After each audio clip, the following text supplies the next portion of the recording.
আমরা কতটা নির্বোধ, শিক্ষিত হয়ে অশিক্ষিত, কতটা বেয়াদব, দেশের খারাপ চাই, দেশকে ভালোর দিকে চাই না, এর কিছু নমুনা দেখলেই আমরা বুঝতে পারি।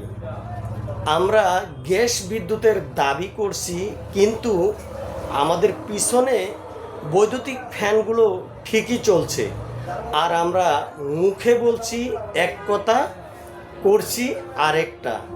এটাই হলো আমাদের স্বভাব চরিত্র। আমরা দেশকে কখনো ভালোবাসিনি আর ভালোবাসতে পারি না।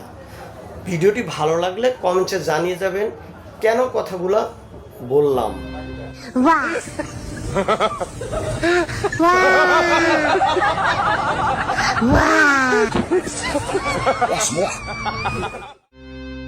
বাহ বাহ